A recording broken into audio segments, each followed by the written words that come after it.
শুক্র ও মঙ্গল যদি একই ঘরে থাকে তাহলে কি সর্বনাশ হতে পারে আপনার জীবনে? এই কথাটির মূল জানার জন্য অবশ্যই আমার পুরো ভিডিওটা দেখতে হবে। তো যারা নাকি আমাকে সাবস্ক্রাইব করেছেন তাদেরকে অনেক ধন্যবাদ। যারা এখনো সাবস্ক্রাইব করেননি প্লিজ সাবস্ক্রাইব করে আমার পাশেই থাকবেন।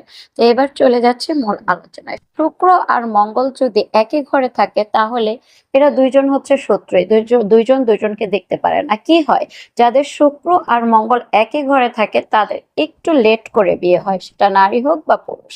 তাদের একটু লেট করে বয়স হয়ে বিয়ে হয়, কিন্তু ওদের পার্টনারশিপের সাথে ওদের বন্ডিং একেবারেই ভালো থাকে না। তারা দায়িত্ববান হয় অনেক বেশি, দুইজন দুজনের ক্ষেত্রে অনেক বেশি দায়িত্বশীল হয়ে থাকে। দুইজন দুজনেরকে মনে মনে রেসপেক্ট করে বাট প্রকাশ করে না। দুজনের মতের অমিল হয়ে থাকে, দুজনের মতের কোনোভাবেই মিল হয় না। একজন যদি উত্তরে যায় আর একজন দক্ষিণে যায়, এরকম অবস্থা তাদের হয়ে থাকে।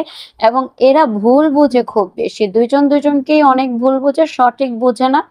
দুইজনই দুইজনকে যে যেই পক্ষেরই হোক না কেন, মাঙ্গলিক বলে এদের মধ্যে, যারা মাঙ্গলিক এদের বুঝ পরামর্শ একটু বেশি থাকে। যাদের শুক্র ও মঙ্গল একই সাথে থাকে এদের জ্ঞান শক্তি অনেক ভালো থাকে, এবং এরা ডিভোর্স পর্যন্ত, তার পার্টনার যেতে চাইলো তার জন্য ডিভোর্সটা আটকে যায়। সে অনেক বেশি স্যাক্রিফাইস করে ফেলে। স্যাক্রিফাইস করার কারণে তাদের সম্পর্ক টিকে যায়, কিন্তু এই সম্পর্কে কোনো শান্তি থাকে না, এই সম্পর্কে কোনো পরিণতি থাকে না। এবং এই শুক্র ও মঙ্গল একই সাথে থাকার কারণে এদের প্রেমের কখনো পরিণতি হয় না। যাদের শুক্র ও মঙ্গল একই সাথে থাকে তাদের প্রেমের ব্যর্থতা থাকবে, মাস্ট বি। তারা পার্টনার থেকে তারা কোনো হ্যাপিনেস পায় না। তো এই জন্য আপনারা যদি ডায়মন্ড অথবা হোয়াইট জার্কেন এবং রক্তপ্রবাল ব্যবহার করেন একই সাথে, সেক্ষেত্রে আপনারা অনেক ভালো কিছু করতে পারবেন। আর এরা দুইজন, এই দুইটা গ্রহ একই সাথে থাকার কারণে এদের জীবনের সব কাজই অনেক বাধা থাকে, সব কাজ একটু লেট করে হয়, সব কাজেরই একটু সময় নেয়, এবং অনেক ভালো ভালো কাজে তাদের হাত থেকে ফসকে যায়। এমনভাবে ফসকে যায় যেন এটা সে জানতোই যে এরকম কিছু হবে, কারণ তার জীবনটা এইভাবেই গড়ে ওঠে। আর সবকিছুতেই খুব লেট থাকে, এত বেশি লেট থাকে সবকিছুতে যে সে একটা কাজে আর কি ধৈর্য হারায় ফেলে। এদের চট করে অনেক বেশি রাগ উঠে যায়, আবার মুখের ওপরে অনেক কথা বলে দেয়। আবার এরা নিজেরাই নিজেদেরকে শান্ত করে পার্টনারকে সরি বলে। এদের সরি বলতে একটু দ্বিধাবোধ হয় না, এদের বিবেক অনেক বেশি থাকে। কিন্তু এরা যে সত্য এবং ভালো মানুষ এটা বুঝে কম মানুষ, এদেরকে ভুল বুঝে বেশি। তাই আপনি যদি ডায়মন্ড বা হোয়াইট জার্কেন আর মঙ্গলের রক্তপ্রবাল যদি পড়েন, একই সাথে এই দুইটা পড়েন, তাহলে অনেক ভালো রেজাল্ট পাবেন।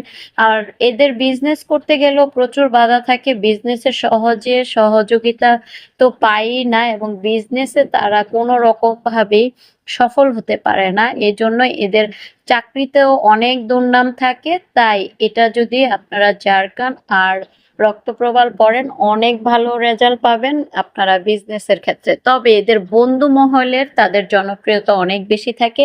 বন্ধু মহলে তাদেরকে এক কথায় বিশ্বাস করে সবাই। বন্ধু মহলে তাদের মানে তাদের ছাড়া বন্ধু মহল জমেই না, এমন একটা অবস্থা হয়ে থাকে। বন্ধুত্বের দিক দিয়ে তারা অনেক বেশি খাঁটি এবং সৎ হয়ে থাকে, এবং তাদের সাথে তাদের বন্ধুরা অনেক ভালো হয়ে থাকে।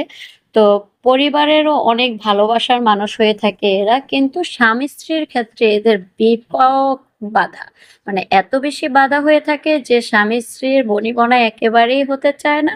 যারা নাকি এই সমস্যায় আছেন তারা অবশ্যই ডায়মন্ড বা হোয়াইট জার্কেন এবং রক্তপ্রবাল পড়তে পারেন, এতে আপনাদের সম্পর্কের অনেক উন্নতি হবে। তো আজকে এই পর্যন্তই, নেক্সট ভিডিওতে অবশ্যই দেখা হবে, এবং আমাকে সাবস্ক্রাইব করে অবশ্যই আমার পাশে থাকবেন।